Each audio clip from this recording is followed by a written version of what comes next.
Hi ನಮಸ್ಕಾರ ಎಲ್ರಿಗೂ welcome back to Sandhya Ravi blogs. ಇವತ್ತು ಸಂಧ್ಯಾ ರವಿ ಮತ್ತು ನಮ್ಮ ಚೋಟಾಣಿ ಎಲ್ಲರೂ ಸೇರಿ ಬ್ಲಾಗ್ನ ಮಾಡ್ತಾ ಇದ್ದೀವಿ. ಅದು KR ಮಾರ್ಕೆಟಲ್ಲಿ ಏನು ತೊಗೊಳಕ್ಕೆ ಹೋಗ್ತಾ ಇದ್ದೀವಿ, ಯಾಕೆ ಹೋಗ್ತಾ ಇದ್ದೀವಿ ಅಂತ ಫುಲ್ ಬ್ಲಾಗ್ನ ನೋಡಿ. 200% ಶಾಪಿಂಗ್ ಇಷ್ಟಪಡೋ ಹೆಣ್ಮಕ್ಳಿಗೆ ಎಲ್ಲರಿಗೂ ಈ ವಿಡಿಯೋ ತುಂಬಾ ಯೂಸ್ಫುಲ್ ಆಗುತ್ತೆ. ಹಾಗಂತ ಹೆಣ್ಮಕ್ಳಿಗೆ ಶಾಪಿಂಗ್ ಮಾಡೋದೇನು ಹೇಳ್ಕೊಡೋದು ಬೇಕಿಲ್ಲ, ಅದೆಲ್ಲ ಬೈ ಬರ್ತೆ ಬ್ಲಡ್ಡಲ್ಲೇ ಬಂದುಬಿಟ್ಟಿರುತ್ತೆ. ಎಲ್ಲೆಲ್ಲಿ ಯಾವ್ಯಾವ ಮೂಲೆಯಲ್ಲಿ ಏನೇನು ಸಿಗುತ್ತೆ ಅಂತ 100% ಎಲ್ರಿಗೂ ಗೊತ್ತಿರುತ್ತೆ. ಬಟ್ ನಾನು ನನಗೆ ಗೊತ್ತಿರೋಂಥ ಕೆಲವೊಂದು ಇನ್ಫಾರ್ಮೇಷನ್ಸ್ನ ನಿಮ್ಮ ಜೊತೆ ಶೇರ್ ಮಾಡ್ತೀನಿ. ಮೇ ಬಿ ಅದು ನಿಮಗೆ ಹೆಲ್ಪ್ಫುಲ್ ಆಗ್ಬೋದು. ಹಾಗೆ ಮನೇಲಿ ಶಾಪಿಂಗ್ ಮಾಡೋಕ್ಕೆ ಕರ್ಕೊಂಡು ಹೋಗ್ತಾರಲ್ಲ KR ಮಾರ್ಕೆಟ್ಗೆ, ಆಗ ಒಂದು ಗಂಡ್ಮಕ್ಳಿಗೆ ಕನ್ಫ್ಯೂಷನ್ಸ್ ಇರುತ್ತೆ ಯಾವ ಅಂಗಡಿಗೆ ಕರ್ಕೊಂಡು ಹೋಗ್ಬೇಕು ಅಂತ. ಮೇ ಬಿ ಅಂಥವ್ರು ಕೂಡ ಯೂಸ್ ಆಗ್ಬೋದು.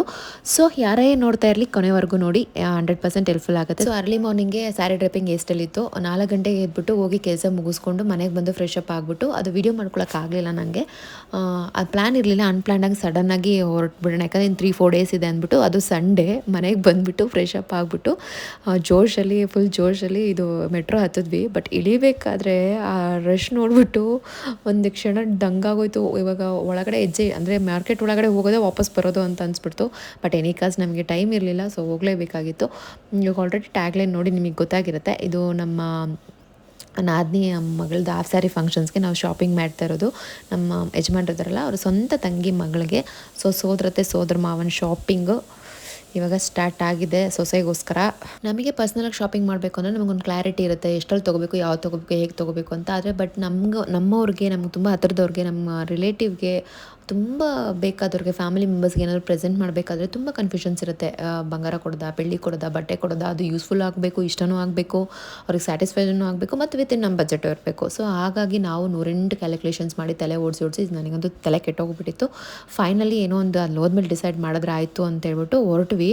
ಅಲ್ಲೇನಂದರೆ ನನ್ನ ಮಗಳು ಒಂಥರ ಸೆಲೆಬ್ರಿಟಿ ಆಗಿಬಿಟ್ಟಿಲ್ಲ. ಎಲ್ಲರೂ ನೋಡಿದವರೆಲ್ಲ ಬಾಯ್ ಆಯ್ ಅಂತ ಇದ್ರು.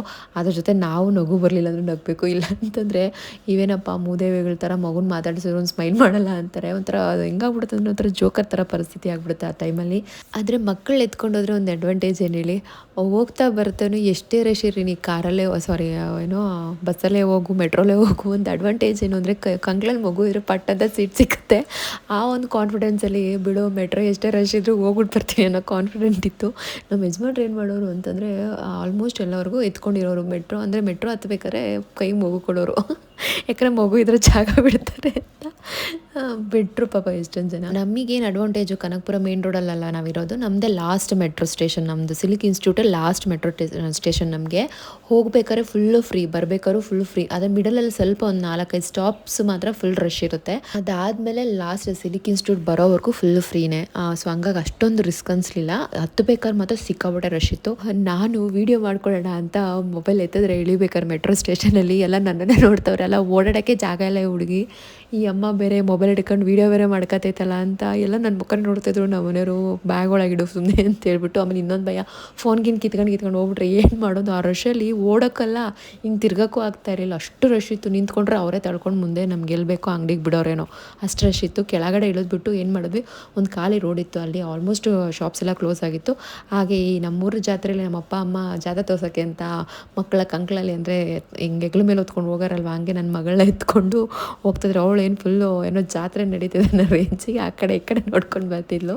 ನನಗೆ ಆ ಟೈಮಲ್ಲಿ ನಮ್ಮಪ್ಪ ಈ ಥರನೇ, ನಮ್ಮೂರ ಜಾತ್ರೆ ನಾಯಕನಹಟ್ಟಿ ಜಾತ್ರೆ ತೋರಿಸ್ಬೇಕು ಅಂದರೆ, ತೇರಲ್ಲಿ ದೇವ್ರು ನೋಡಬೇಕು ಅಂತಂದರೆ ನಮ್ಮನ್ನು ತೇರು ಥರ ಎತ್ಕೊಂಡು ನಮ್ಮಪ್ಪ ಅಮ್ಮ ತೋರಿಸ್ತಿದ್ರು. ಆವಾಗ ಅದು ನೆನಪು ಬಂತು ನನಗೆ. ಆಲ್ಮೋಸ್ಟ್ ಎಲ್ಲರೂ ಈ ಥರ ಎಕ್ಸ್ಪೀರಿಯೆನ್ಸ್ ಮಾಡಿರ್ತೀರ. ಈ ಥರ ಒಂದು ದೃಶ್ಯಗಳು ನೋಡಿದಾಗ ನಮಗೆ ನಮ್ಮ ಚೈಲ್ಡ್ಹುಡ್ ನೆನಪು ಬರೋದು ಸಹಜ. ಸೊ ಹಂಗೂ ಹಿಂಗೂ ಫೈನಲಿ ಹೋಗ್ಬಿಟ್ಟು ನಾನು ಹೋಗ್ಬೇಕಾಗಿರೋ ಶಾಪನ್ನ ತಲುಪಿದ್ವಿ. ನಮ್ಮ ಮನೆಯವರು ವೀಡಿಯೋ ಮಾಡಪ್ಪ ಅಂದರೆ ಎಲ್ಲರೂ ಅಲ್ಲಿರೋ ಬರೋರೆಲ್ಲ ನಮ್ಮನೆ ನೋಡ್ಬೇಕು, ಆ ರೇಂಜಿಗೆ ಒಳ್ಳೆ ಕ್ಯಾಮ್ರಾ ಸೆಟ್ ಮಾಡ್ಕೊತಾರಲ್ಲ ಹಂಗೆ ಸೆಟ್ ಮಾಡಿಕೊಂಡು ಅಲ್ಲಿರೋರೆಲ್ಲ ನಮ್ಮನೆ ನೋಡ್ತಾಯಿದ್ರು. ನನಗೊಂಥರ ಅನಿಸ್ತಾಯಿತ್ತು, ಇನ್ನೇನೋ ಜಾಸ್ತಿ ಹೇಳಿದ್ರೆ ನೀನೇ ವೀಡಿಯೋ ಹೋಗು ಅಂತ ಅಂದ್ಬಿಡ್ತಾರೆ. ಸೊ ಫೈನಲಿ ನಾವು ಹೋಗ್ಬೇಕಾಗಿರೋ ಜಾಗ ಬಂತು. ಇದು KR ಮಾರ್ಕೆಟಲ್ಲಿರೋ ರಾಜ ಮಾರ್ಕೆಟ್ ಅಂತ. ಅಲ್ಲಿ ಯಾರು ಕೇಳಿದ್ರು KR ಮಾರ್ಕೆಟಲ್ಲಿ ಇಳಿದು ರಾಜ ಮಾರ್ಕೆಟ್ ಯಾವುದು ಅಂತ ಕೇಳಿದ್ರೆ ಹೇಳ್ತಾರೆ. ಅಲ್ಲಿ ನಾನು ಹೋಗಿದ್ದ ಅಂಗಡಿ ಶ್ರೀ ಲಕ್ಷ್ಮೀ ವೆಂಕಟೇಶ್ವರ ಜುವೆಲ್ಸ್ ಅಂತ. ಇದು ಬಂದು ಅವ್ರದ್ದು ಇನ್ಸ್ಟಾಗ್ರಾಮ್ ಐಡಿನೂ ಇದೆ. ಎಲ್ಲ ಡೀಟೇಲ್ಸ್ ನಾನು ಕ್ಯಾಪ್ಷನಲ್ಲಿ ಅಂದರೆ ಡಿಸ್ಕ್ರಿಪ್ಷನಲ್ಲಿ ಹಾಕ್ತೀನಿ, ಚೆಕ್ ಮಾಡಿ ಬೇಕಂದರೆ. ಇಲ್ಲಿ ಬಂದು ನಿಮಗೆ ಇಮಿಟೇಷನ್ ಜ್ಯುವೆಲ್ರಿ ಮತ್ತು ಸಿಲ್ವರ್ ಮತ್ತು ಗೋಲ್ಡ್, ಸಿಲ್ವರ್ಗೆ ಗೋಲ್ಡ್ ಪಾಲಿಷ್ ಮಾಡಿರೋ ಅಂತಹ ಎಲ್ಲ ವೆರೈಟಿ ಜ್ಯುವೆಲ್ಸ್ ಸಿಗುತ್ತೆ. ನಾನು ಮುಂಚೆ ಒಂದ್ಸರಿ ಫುಲ್ ಸೆಟ್ಟು ನಾನು ನಿಮ್ಗೆ ಇವ್ರ ಹತ್ರ ತೊಗೊಂಡಿದ್ದೆ. ಕ್ವಾಲಿಟಿ ತುಂಬ ಚೆನ್ನಾಗಿ ಬಂದಿತ್ತು. ಎಷ್ಟು ನಾನು ರಫ್ ಯೂಸ್ ಮಾಡಿದ್ರು ಅದೇನೋ ಹಾಳಾಗಿಲ್ಲ. ಇದುವರೆಗೂ ನಾನು ಯೂಸ್ ಮಾಡ್ತಿದ್ದೀನಿ. Again repeat the same dialogue ಅನ್ನೋ ಹಾಗೆ 100 ಅಲ್ಲ 200% ಇದು ಪ್ರಮೋಷನ್ ವೀಡಿಯೋ ಅಲ್ಲ, ನನ್ನ ಪರ್ಸ್ನಲ್ ಆಗಿ ಪರ್ಚೇಸ್ ಮಾಡ್ತಿರೋ ಅನುಭವನ ನಿಮ್ಮ ಜೊತೆ ಶೇರ್ ಮಾಡ್ಕೊಳ್ಳೋಕ್ಕೆ ವೀಡಿಯೋ ಮಾಡ್ತಾಯಿದ್ದೀನಿ ಅಷ್ಟೇ. ಓಕೆನಾ? ಹಾಗೆ ನೀವು ಜಾಸ್ತಿ ನನ್ನ ಕಲೆಕ್ಷನ್ಸ್ ಅವರು ನನಗೊಂದು ಆತಂಕ ಇತ್ತು, ನಾವು ವೀಡಿಯೋ ಮಾಡೋದನ್ನು ಕೆಲವೊಬ್ರು ಇಷ್ಟಪಡಲ್ಲ, ವೀಡಿಯೋ ಮಾಡೋದನ್ನ ಅಪೋಸ್ ಮಾಡ್ತಾರೇನೋ ಅಂದ್ಬಿಟ್ಟು ಸುಮ್ಮನೆ ಬಿಟ್ ಬೈ ಬಿಟ್ ತೊಗೊಳಕ್ಕೆ ಹೇಳಿದೆ. ಆಮೇಲೆ ಎಲ್ಲ ಆದಮೇಲೆ ನಾನು ಹೇಳಿದೆ ಈ ಥರ ನಾವು ಯೂಟ್ಯೂಬ್ ಚಾನಲ್ ಮಾಡ್ತಿದ್ವಿ ಅಂದರೆ, ಅಯ್ಯೋ ಮುಂಚೆ ಹೇಳೋದಲ್ವ ಮೇಡಮ್, ನಾವು ಕೋಆಪ್ರೇಟ್ ಮಾಡ್ತಿದ್ವಿ ನಿಮಗೆ ಅಂತ ಹೇಳಿದ್ರು. ಹಾಗೆ ಕೆಲವೊಂದು ಸರಿ ಸುಮ್ಮನೆ ಹಾಗೆ ನಾನು ರಫಾಗಿ ಮಾಡಿರಿ ಯಾಕೆ ಬೇಕು, ಆಮೇಲೆ ಅವರು ಏನಂತಾರೆ ಅವರೊಂದು ಇದಕ್ಕೆ ತೊಂದರೆ ಆಗಬಾರ್ದು ಅಂತ. ಈಗ ಆಲ್ಮೋಸ್ಟ್ ಎಲ್ಲರೂ ಪ್ರಮೋಷನ್ಸ್ಗೆ ಎನ್ಕರೇಜ್ ಮಾಡ್ತಾರೆ. ಹಾಗೆ ನಮ್ಮ ನಾದಿನಿಗೂ ತುಂಬ ಆಸೆ ಇತ್ತು ಮುತ್ತಿನಾರ ಒಂದು ಮಾಡಿಸ್ಕೊಬೇಕು, ಗೋಲ್ಡಲ್ಲಿ ಆದರೂ ಸರಿ ಇಲ್ಲ ಆರ್ಟಿಫಿಷಿಯಲ್ ಆದರೂ ಸರಿ. ಇವತ್ತು ಟೈಮ್ ಬೀಂಗ್ ಅಂದರೆ ಈ ಗೋಲ್ಡ್ ರೇಟ್ ಜಾಸ್ತಿ ಇರೋದ್ರಿಂದ ಗೋಲ್ಡಲ್ಲಿ ಮಾಡ್ಸೋಕ್ಕಾಗಲ್ಲ, ಟೈಮ್ ಬೀಂಗ್ ಅಟ್ಲೀಸ್ಟ್ ಒಂದು ಆರ್ಟಿಫಿಷಿಯಲ್ ಆದರೂ ನೀವು ಮಾರ್ಕೆಟ್ಗೆ ಹೋದರೆ ತೊಗೊಂಬನ್ನಿ ಅಂತ ಅಂದ್ಬಿಟ್ಟು ಯಾವಾಗಲೂ ಅಂತಾಯಿದ್ರು. ಸರಿ ಅದನ್ನೇ ನನಗೆ ಏನೇನೋ ಕೊಡೋಕ್ಕಿಂತ ಅವ್ರಿಗೆ ಇಷ್ಟಪಟ್ಟಿದ್ದೆ ಕೊಡೋಣ ಅಂತೇಳ್ಬಿಟ್ಟು ಮುತ್ತಿನಾರನೇ ತೊಗೊಳ್ಳೋಣ, ಅದು ಈಗಿನ ರೇಟಲ್ಲಿ ಗೋಲ್ಡಲ್ಲಿ ಆಗೋಲ್ಲ, ಅಟ್ಲೀಸ್ಟ್ ಸಿಲ್ವರಲ್ಲಿ ತೊಗೊಳ್ಳೋಣ. ಸಿಲ್ವರಲ್ಲಿ ತೊಗೊಂಡ್ರೂ ಈಗ ಜಾಸ್ತಿನೇ ಆಗುತ್ತೆ. ಸೊ ನೋಡೋಣ, ನನ್ನ ಬಜೆಟಿಗೆ ಬಂದೇ ತೊಗೊಳ್ಳೋಣ ಅಂತೇಳ್ಬಿಟ್ಟು ಹೋದೆ. ಬಟ್ ಚೆನ್ನಾಗಿದ್ದು ಸಿಕ್ಕಾಪಟ್ಟೆ ಕಲೆಕ್ಷನ್ಸ್ ಇದೆ. ಹಾಗೆ ನಿಮ್ಗೆ ಯಾವ ಥರ ಬೇಕು, ಕಾಸಿನ ಹಾರ ಇದೆ, ಮತ್ತು ಆ್ಯಂಟಿಕ್ ಸೆಟ್ಸ್ ಇದೆ, ಬ್ರೈಡಲ್ ಸೆಟ್ಸ್ ಇದೆ. ಅದನ್ನು ನೋಡಿಬಿಟ್ಟು ಒಂದು ಸ್ವಲ್ಪ ನನಗೆ ಅಯ್ಯೋ ಸುಮ್ಮನೆ ಅವಾಗೆಲ್ಲ ಎಷ್ಟೋ ದುಡ್ಡು ವೇಸ್ಟ್ ಮಾಡಿದೆ ಗೋಲ್ಡಿಗೆ, ಅದೇ ದುಡ್ಡಿದ್ದಿದ್ರೆ ಇನ್ನೂ ಲೈಟ್ ವೆಯ್ಟಾಗಿ ಏನಾದರೂ ತುಂಬ ವೆರೈಟೀಸ್ ಆಫ್ ಜ್ಯುವೆಲ್ಸ್ ಮಾಡಿಸ್ಕೋಬೋದಾಗಿತ್ತು. ಎನಿವೇ ಹೆಣ್ಮಕ್ಳದ್ದು ಹೆಂಗೆ ಹೇಳಿ, ಒಂದು ಫಂಕ್ಷನ್ಗೆ ಹಾಕ್ಕೊಂಡ್ರೆ ಇನ್ನೊಂದು ಫಂಕ್ಷನ್ಗೆ ಹಾಕ್ಕೊಳ್ಳಲ್ಲ ನಾವು, ಮತ್ತೆ ಅದೇ ಜ್ಯುವೆಲ್ಸ್ ಹಾಕ್ಕೋಬೇಕಾ ಅಂತ ಫೀಲ್ ಆಗುತ್ತೆ. ಆದರೆ ಈ ಥರ ಸಿಲ್ವರಲ್ಲಿ ಮಾಡಿಸಿಟ್ಕೊಂಬಿಟ್ರೆ ಬೇಗ ಕಲರ್ ಶೇಡ್ ಆಗೋಲ್ಲ. ಇನ್ ಕೇಸ್ ಕಲರ್ ಶೇಡ್ ಆದ್ರೂ ನೀವು ಮತ್ತೆ ರೀಪಾಲಿಷ್ ಮಾಡಿಸ್ಕೋಬೋದು. ಆಮೇಲೆ ಇವಾಗ 916 ಹೇಗೋ ಅದೇ ಥರ ಪ್ಯೂರ್ ಸಿಲ್ವರ್, ಇದು 92.5 ಅಂದರೆ ಫೈನೆಸ್ ಜಾಸ್ತಿ ಇರುತ್ತೆ ಪ್ಯೂರ್ ಸಿಲ್ವರ್ಗೆ ಗೋಲ್ಡ್ ಪಾಲಿಷ್ ಹಾಕಿರೋವಂಥದ್ದು. ಆವಾಗ ನಿಮಗೆ ಬೇಗ ಕಲರು ಶೇಡ್ ಆಗೋಲ್ಲ. ಸ್ವಲ್ಪ ಮೇಂಟೆನೆನ್ಸ್ ಆಬ್ವಿಯಸ್ಲಿ ಇದ್ದೇ ಇರುತ್ತೆ. ಆಮೇಲೆ ಡಿಸೈನ್ಸ್ ಆಗಲಿ ಫಿನಿಶಿಂಗ್ ಆಗಲಿ ಎಕ್ಸಾಕ್ಟ್ ನಿಮಗೆ ಗೋಲ್ಡ್ ಫಿನಿಶಿಂಗೇ ಬರುತ್ತೆ. ಫಿನಿಶಿಂಗ್ ಅಂದರೆ ಅದನ್ನು ನಾನು ಎಕ್ಸ್ಪ್ಲೈನ್ ಮಾಡೋಕ್ಕಾಗಲ್ಲ. ಗೋಲ್ಡ್ ಥರನೇ ಫಿನಿಶಿಂಗ್ ಇರುತ್ತೆ, ಒಂಥರ ಕಚಿಪಿಚಿ ಇರಲ್ಲ, ನೀಟಾಗಿ ಫಿನಿಶಿಂಗ್ ಕೊಟ್ಟಿರ್ತಾರೆ. ಸೊ ನಾನೇನು ಮಾಡಿದೆ, ಒಂದು 3-4 ಪೆಂಡೆಂಟಾಗಿ ಸೆಲೆಕ್ಟ್ ಮಾಡಿಕೊಂಡೆ. ಫಸ್ಟು ಅವ್ರು ಫುಲ್ ಸೆಟ್ಟು ತೋರಿಸಿದ್ರು, ಸೆಟ್ ನನಗೆ ಅಷ್ಟೊಂದು ಸ್ಯಾಟಿಸ್ಫ್ಯಾಕ್ಷನ್ ಆಗಲಿಲ್ಲ. ಆಮೇಲೆ ಸಪ್ರೇಟು ಮೋಪ್ಸ್ ಅಂದರೆ ಮಧ್ಯದಲ್ಲಿ ಹಾಕಿರ್ತಾರಲ್ಲ ಆ ಥರ ಮೋಪ್ಸ್ನ ಸೆಲೆಕ್ಟ್ ಮಾಡಿಕೊಂಡೆ. ನಾನು ಅಂದ್ಕೊಂಡೆ ಸ್ವಲ್ಪ ನನಗಿಂತ ಬಜೆಟು ಜಾಸ್ತಿ ಆಗುತ್ತೆ ಮತ್ತು ವೆಯ್ಟ್ ಕೂಡ ಜಾಸ್ತಿ ಆಗುತ್ತೆ, ಬಟ್ ಲೈಟ್ ವೆಯ್ಟಾಗಿ ವಿತಿನ್ ನನ್ನ ಬಜೆಟೇ ಸಿಕ್ತು. ಹಾಗೆ ಈ ಸಿಲ್ವರ್ ಜ್ಯುವೆಲ್ರಿ ಕ್ಯಾಲ್ಕುಲೇಷನ್ಸ್ ಹೇಗಿರುತ್ತೆ ಅಂತಂದರೆ 1:1 ರೇಷಿಯೋ. ಹೆಂಗೆ ಅಂದರೆ ಇವಾಗ ಫಾರ್ ಎಕ್ಸಾಂಪಲ್ ಸಿಲ್ವರ್ಗೆ 100 ರುಪೀಸ್ ಅಂದರೆ ಮೇಕಿಂಗು ವೇಸ್ಟೇಜು ಅದೆಲ್ಲ ಸೇರಿ 100 ರುಪೀಸ್. ಸೊ 1 ಗ್ರಾಮ್ಗೆ 200 ರುಪೀಸ್ ಅಂತ ಆ ಥರ ಎಕ್ಸಾಂಪಲ್ ನಾನು ಹೇಳ್ತಾ ಇರೋದು. ಅದೂ ಅಷ್ಟೇ ಡಿಸೈನ್ ಮೇಲೆ ಹೋಗುತ್ತೆ. ಕೆಲವೊಂದು ಪ್ಲೈನ್ ಡಿಸೈನ್ಸ್ಗೆ ಬೇರೆ ಇದೆ, ಆ್ಯಂಟಿಕ್ ಫಿನಿಶಿಂಗ್ಗೆ ಬೇರೆ ಇದೆ, ಕುಂದನ್ ವರ್ಕ್ಗೆ ಸಿಲ್ವರ್ ಕುಂದನ್ ವರ್ಕ್ ಅದು ತುಂಬ ಕಾಸ್ಟ್ಲಿ. ಕುಂದನ್ ವರ್ಕ್ ಇರೋವಂಥ ಸಿಲ್ವರ್ ಜ್ಯುವೆಲ್ರಿ ತುಂಬ ಕಾಸ್ಟ್ಲಿ, ಅದಕ್ಕೆ ಸ್ವಲ್ಪ ಮೇಕಿಂಗ್ ಸ್ವಲ್ಪ ಜಾಸ್ತಿ ಇರುತ್ತೆ. ಸೊ ಹಾಗಾಗಿ ಇವ್ರ ಕ್ಯಾಲ್ಕುಲೇಷನು 1 ಗ್ರಾಮ್ಗೆ 180 ಸ್ಟಾರ್ಟ್ ಆಗುತ್ತೆ. 200, 250, 300 ಆ ಥರ ಎಲ್ಲ ಇದೆ. ಪ್ಲೈನ್ ಜ್ಯುವೆಲ್ರಿನೂ ಇದೆ, ಆ್ಯಂಟಿಕ್ ಜ್ಯುವೆಲ್ರಿನೂ ಇದೆ, ಟೆಂಪಲ್ ಜ್ಯುವೆಲ್ರಿನೂ ಇದೆ, ಕುಂದನ್ ಜ್ಯುವೆಲ್ರಿ ಕೂಡ ಇದೆ, ಎಲ್ಲ ಥರ ವೆರೈಟಿ ಆಫ್ ಜ್ಯುವೆಲ್ರಿ ಫುಲ್ ಇದೆ. ಫೈನಲಿ ನನಗೆ ಅಂದ್ಕೊಂಡಿರೋ ಥರನೇ ಪೆಂಡೆಂಟು ಪರ್ಫೆಕ್ಟ್ ಆಗಿರೋ, ಅದಕ್ಕೆ ಮ್ಯಾಚಿಂಗ್ ಮೋಪ್ ಸಿಕ್ತು. ಈಗ ಪರ್ಫೆಕ್ಟ್ ಆಗಿರೋ ಒಂದು ಪರ್ಲ್ ಸೆಟ್ ಮಾಡಿಸ್ಕೋಬೇಕು. ಸೊ ಹಂಗಾಗಿ ಅದೇ ರೋಡಲ್ಲಿ ಡೆಡ್ ಎಂಡಲ್ಲಿರೋ ಒಂದು ಈ ಥರ ಶಾಪಿಗೆ ಬಂದೆ. ಇಲ್ಲಿ ಎಂಟೈರ್ ನಿಮ್ಗೆ ಯಾವ್ಯಾವ ಕಲರ್ಸ್ ಬೇಕು ಎಲ್ಲ ಥರ ಬೀಡ್ಸು ಮತ್ತು ಸ್ಟೋನ್ಸು ಎಲ್ಲನೂ ಸಿಗುತ್ತೆ. ಆಮೇಲೆ ಅವರೇ ಕೂಡ ಆಚೆ ಕೂತ್ಕೊಂಡು ಸರ ಪೋಣಿಸ್ಕೊಡ್ತಾರೆ, ನಿಮ್ಗೆ ಯಾವ ಡಿಸೈನ್ ಬೇಕೋ ಕೊಡಿಸ್ತಾರೆ. ಗೋಲ್ಡು, ಸಿಲ್ವರು ಮತ್ತು ಆರ್ಟಿಫಿಷಿಯಲ್ ಎಲ್ಲ ಥರದ ಇದಕ್ಕೂ ನೀವು ಆಲ್ಟ್ರೇಷನ್ ಮಾಡಿಸ್ಕೋಬೋದು. ಮತ್ತು ಬೀಡ್ಸ್ನ ಸರ ಮಾಡಿಸ್ಕೋಬೋದು, ಕಸ್ಟಮೈಸ್ ಮಾಡಿಸ್ಕೋಬೋದು. ಇಲ್ಲೂ ಅಷ್ಟೇ ಕಾಲಿಡೋಕ್ಕೆ ಜಾಗ ಇರಲಿಲ್ಲ, ಅಷ್ಟು ರಶ್ ಇತ್ತು. ಅವಳು ಹತ್ತು ಸುಸ್ತಾಗಿ ಮಲ್ಕೊಂಬಿಟ್ಲು. ಬಟ್ ಪಾಪ ಅವ್ರು ಎಷ್ಟು ಜೆನ್ಯೂನ್ ಒಂಥರ ಅಂಬಲ್ ಅಂದರೆ ಒಳಗಡೆ ಕರೆಸಿ ಮಗುಗೆ ಹಾಲು ಕುಡಿಸಿ ಮೇಡಮ್ ಮಲಗಿಸಿ ಆಮೇಲೆ ನಾನು ತೋರಿಸ್ತೀನಿ ಅಂತ ಹೇಳ್ಬಿಟ್ಟು ಒಳಗಡೆ ಕೂರಿಸಿ ಮಗುನ ಮಲಗಿಸಿ ತೋರಿಸ್ತಾಯಿದ್ರು.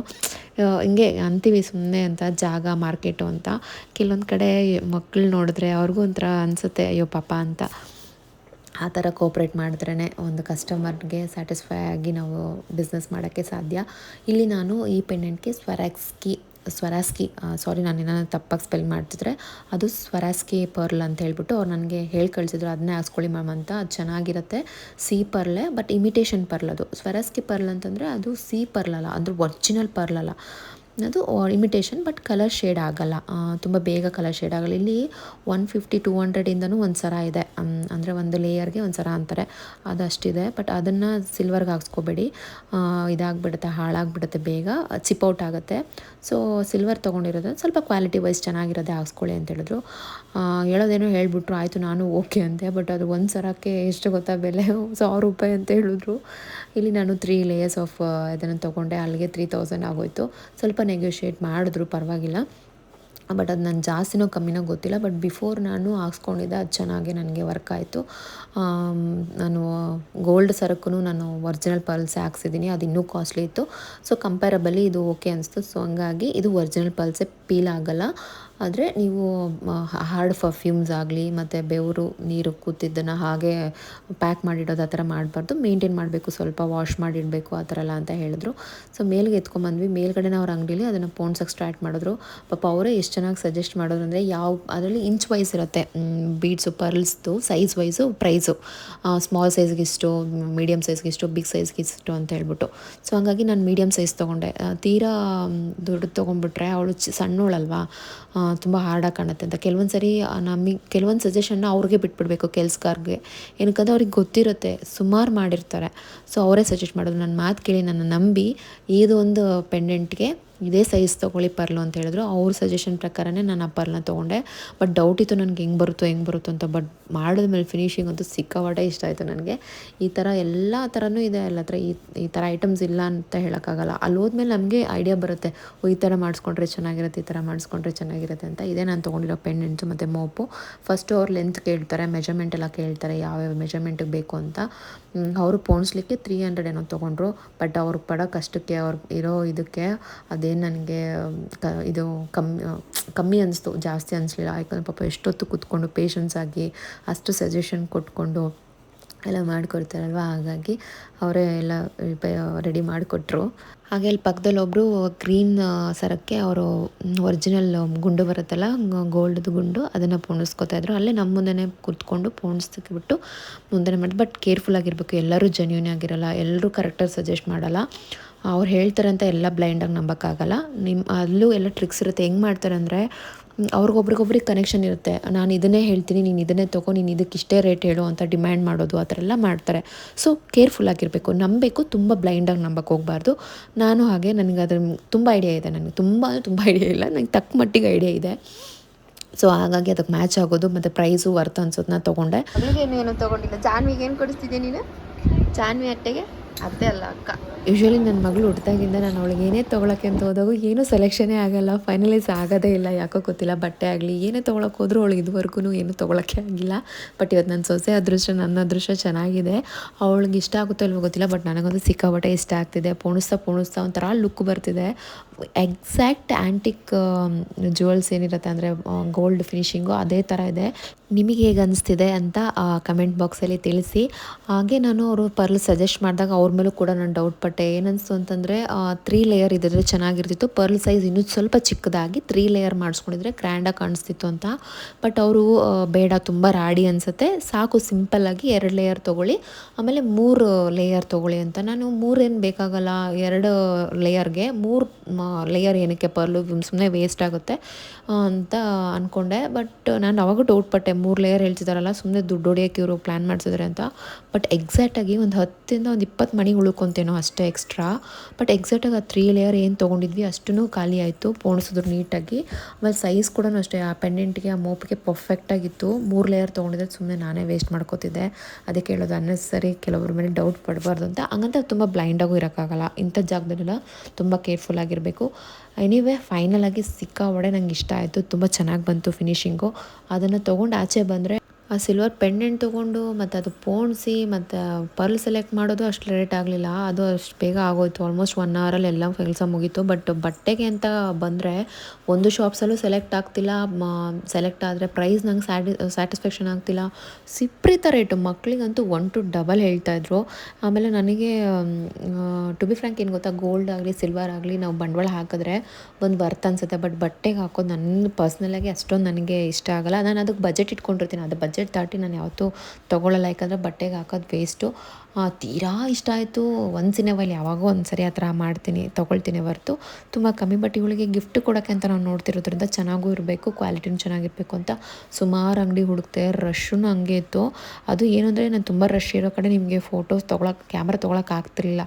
ಸೊ ಇರೋದ್ರಲ್ಲೇ ಸ್ವಲ್ಪ ನೋಡಿ ಫ್ರೀ ಇದ್ದಿದ್ದ ಜಾಗದಲ್ಲಿ ಫೋಟೋ ಅಂದರೆ ವಿಡಿಯೋ ಮಾಡ್ಕೊತಿದ್ವಿ. ಹಂಗಾಗಿ ನಿಮ್ಗೆ ಅಷ್ಟೊಂದು ರಶ್ ಕಾಣಿಸ್ತಿಲ್ಲ. ಬಟ್ ತುಂಬ ರಶ್ ಇತ್ತು, ಲಿಟ್ರಲಿ ತುಂಬ ರಶ್ ಇತ್ತು, ಕಾಲು ಇಡೋಕ್ಕಾಗ್ತಿಲ್ಲ. ನೀವು ಯಾರಾದರೂ ಶಾಪಿಂಗ್ ಹೋಗಬೇಕು ಅಂತಂದರೆ ದಯವಿಟ್ಟು ಸಂಡೇಸ್ ಮಾತ್ರ ಹೋಗಬೇಡಿ. ರೇಟು ಕೂಡ 1 to ಡಬಲ್. ಹಾಗೆ ಇನ್ನೊಂದು ಪಾಯಿಂಟ್ ನಾನು ನಿಮ್ಗೆ ಹೇಳೋದು ಮರ್ತ್ಬಿಟ್ಟಿದ್ದೆ. ಈಗ ಸಿಲ್ವರ್ ತೊಗೊಂಡ್ವಿ. ಇವಾಗ ಗೋಲ್ಡ್ ಆದರೆ ಅವತ್ತಿನ ರೇಟಿಗೆ ನಾವು ಸೇಲ್ ಮಾಡ್ಬೋದು, ಇಲ್ಲಾಂದರೆ ಎಲ್ಲಾದರೂ ಇದು ಪ್ಲೆಡ್ಜ್ ಮಾಡ್ಬೋದು, ಕಷ್ಟಕ್ಕಾಗುತ್ತೆ. ಬಟ್ ಈ ಸಿಲ್ವರ್ ಹೆಂಗೆ ಅಂದರೆ ಬರೀ ಇಷ್ಟಕ್ಕಾಗುತ್ತೆ ಹೊರತು ಕಷ್ಟಕ್ಕಾಗಲ್ಲ. ಅದು ಹೆಂಗೆ ಅಂದರೆ ಇವಾಗ ನೀವು ತೊಗೊಂಡೋಗಿ ವಾಪಸ್ ಕೊಟ್ಟರೆ ಅವರು ಅರ್ಧ ರೇಟಿಗೆ ತೊಗೋತಾರೆ. ಅರ್ಧ ರೇಟು ಅಂತಂದರೆ ಹೆಂಗೆ ಅಂದರೆ ಇವಾಗ ನೀವು ಮಾಡೋಕ್ಕೆ ಕೂಲಿ ಇರ್ಬೋದು ಎಲ್ಲ ಸೇರಿ 1 ಗ್ರಾಮ್ಗೆ 100 ರೂಪಾಯಿ 200 ರೂಪಾಯಿ ಕೊಟ್ಟಿದ್ದೀರಾ ಅಂದರೆ ಅವರು 100 ರೂಪಾಯಿಗೆ ತೊಗೋತಾರೆ. ಅಂದರೆ ಪ್ರೆಸೆಂಟ್ ಸಿಲ್ವರ್ ರೇಟ್ ಏನಿದೆ ಅದಕ್ಕೆ ಮಾತ್ರ ತೊಗೋತಾರೆ. ಇನ್ನು ಮಿಕ್ಕಿದ್ದು ನೀವು ಕೊಟ್ಟಿರೋದು ಮಾಡೋಕ್ಕೆ ಕೂಲಿ ಇರುತ್ತಲ್ಲ ಅದೆಲ್ಲ ಏನೂ ನಿಮಗೆ ಬರೋಲ್ಲ. ಅದೊಂದೇ ಡಿಸ್ಅಡ್ವಾಂಟೇಜು. ಬಟ್ ಕಷ್ಟಕ್ಕಾಗಲ್ಲ, ಇಷ್ಟಕ್ಕಾಗುತ್ತೆ ಅಷ್ಟೇ. ಇಷ್ಟಪಟ್ಟು ಹಾಕೋಬೋದು. ಇವಾಗ ಫಾರ್ ಎಕ್ಸಾಂಪಲ್ ನೀವು ಗೋಲ್ಡಲ್ಲಿ 2 ಲಕ್ಷ ಕೊಟ್ಟು ಮಾಡಿಸ್ಕೊಳ್ಳೋ ಒಡವೆನ ಇಲ್ಲ ಒಂದು 10-15 ಸಾವಿರ ಕೊಟ್ಟು ತೊಗೋಬೋದು. ಸೊ ವೆರೈಟಿ ಆಫ್ ಜುವೆಲ್ಸು ಹಾಕೊಂಡಂಗೆ ಆಗುತ್ತೆ. ಈಗ 1 ಲಕ್ಷ 2 ಲಕ್ಷ ಕೊಟ್ಟು ತೊಗೊಂಡ್ರೆ ಒಂದೇ ಸೆಟ್ ತೊಗೋತೀವಿ, ಆದರೆ ಅದೇ ದುಡ್ಡಿಗೆ ಬೇಕಾದ್ರೆ ಇಲ್ಲೊಂದು 10 ಸೆಟ್ ತೊಗೋಬೋದು. ವೆರೈಟಿ ಫಂಕ್ಷನ್ಸ್ಗೆ ವೆರೈಟಿ ಹಾಕೊಂಡು ಹೋಗ್ಬೋದು. ಅದೊಂದೇ ಅಡ್ವಾಂಟೇಜು. ಪಾಲಿಸಿ ಅಷ್ಟೇ, ಎಕ್ಸ್ಚೇಂಜ್ ಪಾಲಿಸಿನೂ ಅಷ್ಟೇ. 100 ರುಪೀಸ್ ಅವತ್ತಿನ ಪ್ರೆಸೆಂಟ್ ಸಿಲ್ವರ್ ರೇಟ್ ಏನಿರುತ್ತೆ ಅದಕ್ಕೆ ತೊಗೋತಾರೆ. ತೊಗೊಳ್ಳಲ್ಲ ಅಂತಲ್ಲ, ತೊಗೋತಾರೆ. ಬಟ್ ಅರ್ಧಕ್ಕರ್ಧ ವೇಸ್ಟ್ ಆಗುತ್ತೆ. ಯಾವುದೇ ಒಂದು ವಿಷಯದಲ್ಲಿ ಹಂಗೆ ಅಲ್ವಾ, ಒಂದು ಅಡ್ವಾಂಟೇಜ್ ಇದ್ದರೆ ಇನ್ನೊಂದು ಡಿಸ್ಅಡ್ವಾಂಟೇಜ್ ಇದ್ದೇ ಇರುತ್ತೆ. ಹಾಗೆ ಈಗ ನೋಡಿ ಮಾರ್ಕೆಟಲ್ಲಿ ಕಮ್ಮಿ ಅಂತಾರೆ, ಮಾರ್ಕೆಟಿಗೆ ಬಂದರೆ ಈ ಥರ ಪದ್ಧತಿ ನೋಡಿ. ಜನಗಳು ತಳ್ಳಾಡ್ತವ್ರೆ. ಆ ಜನಗಳು ನೋಡ್ಬಿಟ್ಟು ಒಂದು ಕಡೆ ಕೋಪ, ಒಂದು ಕಡೆ ಪಾಪುನ ಮಾತ್ರ ಅವಳು ಅಳ್ತಾ ಇದ್ದಾಳೆ. ಅವ್ರಿಗೂ ಸಾಕಾಗೋಯ್ತು, ನನಗೂ ಸಾಕಾಗೋಯ್ತು. ಏನು ಕೋತಿಯೆಲ್ಲ ಯಾವುದನ್ನು ತೋರಿಸಿದ್ರೂ ಸಮಾಧಾನ ಆಗ್ತಿಲ್ಲ. ಆ ಜನಕ್ಕೆ, ಸೆಕೆಗೆ ಒಂಥರ ಉಸಿರು ಕಟ್ಟಿದ ವಾತಾವರಣ. ಮಾರ್ಕೆಟಲ್ಲಿ ಯಾವತ್ತೂ ಒಂದು ನೀರು ಕುಡ್ದವಳಲ್ಲ ನಾನು. ಅವತ್ತು ಹೊಟ್ಟೆ ಮಾತು ಕೇಳಬೇಕಲ್ಲ, ಇನ್ನೇನು ಮಾಡೋದು ಅಂತ ಸುದರ್ಶನ್ ಸ್ಟೋರ್ ಮುಂದೆ ಸ್ಟಾಲ್ ಹಾಕಿದ್ರು ಬೇಲ್ಪುರಿದು. ಅಲ್ಲಿ ತಿಂದರೆ ನಾರ್ಮಲ್ ಟೈಮಲ್ಲಿ ಅಲ್ಲೇ ತಿಂದೀನಿ, ಅದು 30 ರೂಪಾಯಿ. ಅವತ್ತಿನ ದಿನ ಮಾತ್ರ 50 ರೂಪಾಯಿಗೆ ಮಾರ್ತಾಯಿದ್ರು ಅವರು. ಮತ್ತು ಇನ್ನೇನು ಮಾಡೋದು, ಇಷ್ಟನೋ ಕಷ್ಟನೋ, ಜಾಸ್ತಿನೋ ಕಮ್ಮಿನೋ. ಆಮೇಲೆ ಕೈಗೆ ನೀಟಾಗಿ ಕವರೆಲ್ಲ ಹಾಕ್ಕೊಂಡು ಹೈಜಿನಿಕಾಗಿ ಕಾಣಿಸ್ತು. ಸೊ ಹಂಗಾಗಿ ಒಂದು ಪ್ಲೇಟ್ ಬೇಲ್ಪುರಿ ತಿಂದ್ಬಿಟ್ಟು ಸ್ವಲ್ಪ ಮನಸ್ಸು ಕೂಲ್ ಆಯಿತು. ಯಾವಾಗ ಆಚೆ ಬರ್ತೀವೋ ಅನಿಸ್ತು. ಮತ್ತು ಬಟ್ಟೆಗಳು ಹುಡ್ಕೋಕ್ಕೆ ಸ್ಟಾರ್ಟ್ ಮಾಡಿದೆ. ಬೇಲ್ಪುರಿನೆಲ್ಲ ಬಟ್ಟೆ ಕೂಡ ಅವತ್ತಿನ ದಿನ 1 to double. ಯಾಕಂದರೆ ಸಂಡೇಸು ಅದ್ರ ಒಂಥರ ಏನಂದರೆ ಫುಲ್ ಕಸ್ಟಮರ್ ಇರ್ತಾರೆ. ಅದೇ ನಾರ್ಮಲ್ ಡೇಸಲ್ಲಿ ಹೋಗಿ ಅವ್ರ ಟ್ರೀಟ್ಮೆಂಟ್ ಬೇರೆ ಥರನೇ ಇರುತ್ತೆ. ಒಂಥರ ಐಫೈಯಾಗಿ, ಒಂಥರ ಫುಲ್ಲು ಮನೆಗೆ ಅಳಿಯ ಬಂದರೆ ಹೆಂಗೆ ಟ್ರೀಟ್ ಮಾಡ್ತಾರಲ್ಲ ಹಂಗೆ ಟ್ರೀಟ್ ಮಾಡ್ತಾ ಇರ್ತಾರೆ. ಖಾಲಿ ಊರು ಕೂತಿರ್ತಾರಲ್ಲ ಆವಾಗ. ಆದರೆ ಜನ ಇದ್ದಾಗ ಹೋಗಿ ಅವರು ತೊಗೊತೀಯಾ ತೊಗೋ, ಇಲ್ಲ ಹೋಗ್ತಾ ಇರೋ ಅನ್ನೋ ಥರ ಇರುತ್ತೆ. 1 to double ಹೇಳ್ತಾಯಿದ್ರು. ನಾನು ಅದಕ್ಕೆಲ್ಲ ಕೇರೇ ಮಾಡಲಿಲ್ಲ. ಯಾಕೆಂದರೆ ಅದೇ ಸೇಮ್ ಡ್ರೆಸ್ನ ಒಂದು ಕಡೆ ಒಂದೊಂದು ರೇಟ್ ಹೇಳ್ತಾಯಿದ್ರು. ಮುಂದೆ ಹೋದರೆ ಸಿಗುತ್ತೆ ಅನ್ನೋ ಐಡಿಯಾ ಇತ್ತು ನನಗೆ. ಹಂಗಾಗಿ ನಾನು ಕೇರ್ ಮಾಡಲಿಲ್ಲ. ಇಷ್ಟ ಆಗಿತ್ತು, ಅವ್ರು ಕೊಡಲಿಲ್ಲ ನಾವು ಕೇಳಿದ ಪ್ರೈಸ್ಗೆ, ಪರವಾಗಿಲ್ಲ ಬನ್ನಿ ಅಂತ ಮುಂದೆ ಹೋಗ್ಬಿಟ್ಟು ಅದೇ ಸೇಮ್ ಡ್ರೆಸ್ನ ನಾನು 3000 ಹೇಳಿದ್ರು ಅವರು. ನನಗೆ ಆಲ್ಮೋಸ್ಟ್ ಐಡಿಯಾ ಇತ್ತಲ್ಲ ಅದ್ರ ಬಗ್ಗೆ ಎಷ್ಟು ಹೇಳ್ಬೋದು ಅಂತ. ಅಂದಾಜಿಗೆ ಹಾಫ್ ರೇಟಿಗೆ ಕೇಳಿದ್ರೆ ಫಸ್ಟು ಕೊಡಲ್ಲ ಅಂದ್ಬಿಟ್ಟು ಆಯಿತು ಕೊಟ್ಟರೆ ಕೊಡಿ, ಬಿಟ್ಟರೆ ಬಿಡಿ ಅಂತ ಯಾವಾಗ ಆಚೆ ಬಂದ್ವು ಅವರೇ ಕರೆದ್ಬಿಟ್ಟು 1500 ಕೊಟ್ಟರು. ಅದು ಸೊ ಅಲ್ಲಿಗೆ ಅರ್ಥ ಮಾಡ್ಕೊಳ್ಳಿ ಮಾರ್ಜಿನ್ ಎಷ್ಟಿರುತ್ತೆ ಬಟ್ಟೆಗಳಲ್ಲಿ ಅಂತ. ಬಟ್ ಅವರು ನೋಡ್ತಾರೆ, ನೋಡ್ಬಿಟ್ಟು ಇದಾಗ್ತಾರೆ. ಸ್ವಲ್ಪ ಕೇರ್ಫುಲ್ಲಾಗಿ ಕೇಳಬೇಕು, ನೋಡಿಬಿಟ್ಟು ಬಾರ್ಗೇನ್ ಮಾಡಿ ತೊಗೊಳ್ಬೇಕು. ಇಂಥ ಟೈಮಲ್ಲಂತೂ ಅವರು ಯಾವಾಗ ಡಿಮ್ಯಾಂಡ್ ಜಾಸ್ತಿ ಇರ್ತಾರೆ ಈ ರಶಲ್ಲಿ ಮತ್ತು ಈ ಥರ ಪೀಕ್ ಅವರ್ಸಲ್ಲಿ. ಏನಂದರೆ ಡಿಮ್ಯಾಂಡ್ ಜಾಸ್ತಿ ಬಿಡು, ಮನುಷ್ಯನಿಗೆ ಪೇಷನ್ಸ್ ಲೆವೆಲ್ ಕಮ್ಮಿಯಾಗಿ ಹೋಗುತ್ತೆ. ಬಿಡು, ನಾವು ಕೇಳಿದಷ್ಟು ದುಡ್ಡು ಕೊಟ್ಬಿಡ್ತಾರೆ, ಅರ್ಜೆಂಟಲ್ಲಿ ತೊಗೊಂಡೋಗ್ಬಿಡ್ತಾರೆ ಅಂತ ಯದ್ವಾ ರೇಟ್ ಹೇಳ್ತಾರೆ. ನೋಡಿ ಮಾಡಿ ತೊಗೋಬೇಕು ಒಂದಲ್ಲ ಒಂದೆರಡು ಕಡೆ. ಅದೇ ಜನ ಮರಳೋ ಜಾತ್ರೆ ಮರಳೋ ಅಂತಾರಲ್ಲ, ಮೇ ಬಿ ಅದಕ್ಕೆ ಇರಬೇಕು. ಒಂದು ಕುರಿ ಬಿತ್ತಂದರೆ ಎಲ್ಲ ಕುರಿ ಹಳ್ಳಕ್ಕೆ ಬೀಳ್ತಾರೆ. ಎಲ್ಲಂದ ಅಲ್ಲೇ ಅಂದರೆ ಈ ಮಾರ್ಕೆಟ್ಗೆ ಹೋಗೋದ್ರಿಂದ ಒಂದಲ್ಲ 2 ಐಟಮ್ಸ್ ಜಾಸ್ತಿ ನೋಡ್ಬೋದು, ಕಲೆಕ್ಷನ್ಸ್ ಜಾಸ್ತಿ ಸಿಗುತ್ತೆ ಅನ್ನೋದೊಂದು ಪ್ರಶ್ನೆ ಬಿಟ್ಟರೆ ನನಗೆ ಅನಿಸೋ ಪ್ರಕಾರ ಅಲ್ಲೇ ಅಕ್ಕಪಕ್ಕದಲ್ಲೆಲ್ಲ ತೊಗೊಂಡ್ರೆ ಬೆಸ್ಟ್ ಅನಿಸ್ಬಿಡುತ್ತೆ. ಒಂದೊಂದು ಸರಿ ಈ ರಶಲ್ಲಿ ತುಂಬ ಬಲ್ಕಾಗಿ ತೊಗೋತೀವಿ ಅಂದರೆ ಮಾತ್ರ ಮಾರ್ಕೆಟೆಲ್ಲ ಚೆಂದ. 1 or 2ಗೆ ಹುಡ್ಕೋಷ್ಟೊತ್ತಿಗೆ ನಾವು ಪೇಷನ್ಸ್ ಲೆವೆಲ್ ಕಮ್ಮಿ ಆಗಿಬಿಡುತ್ತೆ. ಏನೂ ಬೇಡ ಅಂದ್ಬಿಟ್ಟು ಕಣ್ಣಿಗೆ ಬಿದ್ದು ತೊಗೊಂಡು ಹೋಗ್ತೀವಿ ಅಷ್ಟೇ. ಆದರೆ ಇದರಲ್ಲೂ ಆ ರಶಲ್ಲೂ ಎಂಜಾಯ್ ಮಾಡಿಕೊಂಡು ತುಂಬ ಪೇಷನ್ಸಾಗಿ ಶಾಪಿಂಗ್ ಮಾಡೋ ಅಂಥವ್ರು ಇದ್ದಾರೆ. ಅಂಥವ್ರಿಗೆ ಹ್ಯಾಂಡ್ಸ್ ಆಫ್ ನಿಜ. ಅವತ್ತಂತೂ ಮಗು ಕರ್ಕೊಂಡು ಹೋಗಿದ್ಕೊ ನನಗೂ ಸಾಕಾಗೋಯ್ತು. ಫೈನಲಿ ನನಗೆ ಬೇಕಾಗಿರೋದು ತುಂಬ ಸ್ಯಾಟಿಸ್ಫ್ಯಾಕ್ಷನ್ ಸಿಕ್ತು. ತೊಗೊಂಡು ಮೆಟ್ರೋ ಸ್ಟೇಷನ್ ಹತ್ರ ಬಂದು ಮೆಟ್ರೋ ಹತ್ತಿದ್ವಿ. ಅಲ್ಲೂ ಅಷ್ಟೇ ಸಿಕ್ಕಾಬಟ್ಟೆ ನೂಗ್ಲು, ಕಾಲಿಡೋಕ್ಕೆ ಜಾಗ ಇರ್ತಿರಲಿಲ್ಲ. ಅಂಥದ್ರಲ್ಲೂ ಬಿಡಲಿಲ್ಲ ನೋಡಿ. ನಾನು ವೀಡಿಯೋ ಮಾಡ್ಕೊಂಡೇ ಬಿಟ್ಟೆ ಬ್ಲಾಗ್ ಮಾಡಬೇಕು ಅಂತ. ಅಂಥದ್ರಲ್ಲೂ ಒಂದು ಹ್ಯಾಪಿ ನ್ಯೂಸ್ ಏನು ಅಂತಂದರೆ ನಮ್ಮ ಮನೆಯವರು ಅಂದರೆ ರವಿ ಎಷ್ಟು ಪೀಸ್ಫುಲ್ ಆಗಿದ್ರು ಅಂದರೆ ಇವತ್ತು ಅಷ್ಟೇ ಜನ ಇದ್ದರು, ಅಷ್ಟು ಸೆಕೆ ಆಗ್ತಿದ್ರು, ಅಷ್ಟು ಇರಿಟೇಟ್ ಆಗ್ತಿದ್ರು, ಅಷ್ಟು ನಾನು ಅಂಗಡಿ ಸುತ್ತಿಸಿದ್ರು ಯಾವೊಂದಕ್ಕೂ ನನ್ನ ಮೇಲೆ ರೇಗದೆ ಕಿರ್ಚಾಡದೆ ಫುಲ್ಲು ಕೂಲಾಗಿ ಶಾಪಿಂಗ್ ಮಾಡಿರೋದು ಅಂದರೆ ಮೇ ಬಿ ಇವತ್ತು ಒಂದಿನ ಅನ್ಸುತ್ತೆ. ಯಾಕೆ ಅಂದರೆ ಅವ್ರ ಸೊಸೆಗೆ ತೊಗೊಳ್ತಿರೋ ಉದ್ದೇಶಕ್ಕೆ ಸುಮ್ಮನೆ ಇದ್ದಾರೆ. ಅದೇ ಏನಾದರೂ ನನ್ನ ಕಾರಣಕ್ಕೆ ಏನಾದರೂ ಬಂದಿದ್ದಿದ್ರೆ ಇಷ್ಟೊತ್ತಿಗೆ ಬ್ಲಾಗ್ ಇರಲಿ ನನ್ನ ಬ್ಲಾಕ್ ಮಾಡಿಬಿಟ್ಟಿರೋರು. ಯಾಕಂದರೆ ಅವ್ರಿಗೆ ಯೂಶ್ವಲಿ ಜನಗಳ ಮಧ್ಯೆ ಮತ್ತು ಹಿಂಗೆ ಮಳೆ ಬರ್ತಿದ್ರೆ ಆ ಟೈಮಲ್ಲಿ ಫುಲ್ ಇರಿಟೇಟ್ ಆಗಿಬಿಡ್ತಾರೆ. ಅದು ಎಸ್ಪೆಷಲಿ ಶಾಪಿಂಗ್ ಹೋದೆ, ಹೆಂಡ್ತಿಗೆ ಶಾಪಿಂಗ್ ಮಾಡ್ಸೋಕೆ ಹೋದರೆ ಯಾವ ಗಂಡ ಆಗಲಿ ಪೀಸ್ಫುಲ್ಲಾಗಿರ್ತಾರೆ ಹೇಳಿ. ಇರೋಲ್ಲ. ಇವತ್ತು ಅವ್ರ ತಂಗಿ ಮಗಳಿಗೆ ತೊಗೊತಿದ್ರಲ್ಲ, ಹಂಗಾಗಿ ಫುಲ್ ಹ್ಯಾಪಿಯಾಗಿ ಕೂಲಾಗಿದ್ದರು. ನಾನು ಹೇಳ್ಬಿಟ್ಟೆ ಕರ್ಕೊಂಡೋಗಿದ್ದೆ, ನೋಡು ನೀನು ಕಿರ್ಚಾಡಬಾರ್ದು ನನ್ನ ಮೇಲೆ, ನಾನು ಒಂದಲ್ಲ 10 ಕಡೆ ನೋಡಿದ್ರು ನನಗೇನು ಇರಿಟೇಟ್ ಮಾಡಬಾರ್ದು, ಹಂಗಾರೆ ಬರ್ತೀನಿ ಅಂತ ಹೇಳ್ಬಿಟ್ಟು. ಅದಕ್ಕೆ ಸುಮ್ಮನೆ ಇದ್ರೆ ಇಲ್ಲ ತಂಗಿ ಮಗಳಿಗೆ ತೊಗೋತಾ ಇದ್ದೀವಿ ಅಂತ ಸುಮ್ಮನೆ ಇದ್ರೂ ಗೊತ್ತಿಲ್ಲ. ಅದೇ ಏನು ಮಾಡೋಕ್ಕಾಗಲ್ಲ, ಕರಳು ಸಂಬಂಧ ಅಂತಾರಲ್ಲ, ಅದಾಗೇನೆ ಎಲ್ಲ ಕಷ್ಟಗಳನ್ನೂ ಇಷ್ಟಪಡೋ ಥರ ಮಾಡತ್ತೆ. ಅವ್ರಿಗೆ ಇಷ್ಟ ಆಗುತ್ತಿಲ್ವೋ ಗೊತ್ತಿಲ್ಲ, ನೋಡೋಣ ಅವ್ರ ರಿಯಾಕ್ಷನ್ ಹೆಂಗಿರುತ್ತೆ ಅಂತ. ಹಾಗೆ ಇದು ಸರ್ಪ್ರೈಸ್ ಗಿಫ್ಟ್ ಆಗಿರೋದ್ರಿಂದ ನಾನು ಅವ್ರಿಗೆ ಹೇಳಿಲ್ಲ, ಬಟ್ ನನ್ನ ಬ್ಲಾಗ್ ಹಾಕೋಷ್ಟೊತ್ತಿಗೆ 100% ಇದು ಅವ್ರ ಕೈ ಸೇರಿರುತ್ತೆ. ಸೊ ಹಂಗಾಗಿ ಡೈರೆಕ್ಟ್ ಬ್ಲಾಗ್ ಮಾಡಿಕೊಂಡೆ. ಇದು ನನ್ನ ಪ್ರೈಸ್ ಎಲ್ಲೂ ರಿವೀಲ್ ಮಾಡಿಲ್ಲ, ಯಾಕಂದರೆ ಗಿಫ್ಟಿಂಗ್ ಪರ್ಪಸ್ವಲ್ಲ, ಅದಕ್ಕೋಸ್ಕರ ಎಕ್ಸಾಕ್ಟ್ ಪ್ರೈಸ್ ನಾನು ನಿಮಗೆ ಹೇಳಲ್ಲ. ಬಟ್ ಎಷ್ಟರೊಳಗೆ ಆಯಿತು ಅಂತ ಹೇಳ್ತೀನಿ. ಇದು 10,000 ಒಳಗಡೆ ಆಯಿತು. ಪೆಂಡೆಂಟು, ಮೋಪು ಮತ್ತು ಬೀಡ್ಸು ಮತ್ತು ನಾನು ಅವ್ರಿಗೆ ಕೊಟ್ಟಿದ್ದ ಕೂಲಿ ಎಲ್ಲ ಸೇರಿ 10,000 ಒಳಗಾಯಿತು. ಈ ಡ್ರೆಸ್ಸು 1,500 ಆಯಿತು. ಸೊ ಈ ಒಂದು ಐಡಿಯಾ ಬರುತ್ತೆ ಅಂತ ಅದಕ್ಕೋಸ್ಕರ ಹೇಳ್ತಾ ಇದ್ದೀನಿ. ಹಿಂದ್ಗಡೆ ಬ್ಯಾಕ್ಗ್ರೌಂಡ್ ಮ್ಯೂಸಿಕ್ ಅಲ್ಲೇ, ಅಂದರೆ ಬ್ಯಾಕ್ಗ್ರೌಂಡ್ ವಾಯ್ಸ್ ಅಲ್ಲೇ ಕೊಟ್ಟಿದ್ದೆ ವಿಡಿಯೋ ಮಾಡ್ಕೊತಾನೆ, ಬಟ್ ಹಿಂದ್ಗಡೆ ನಮ್ಮ ಮನೆಯವ್ರು ಕಿರ್ಚಾಡ್ತಾಯಿದ್ರು.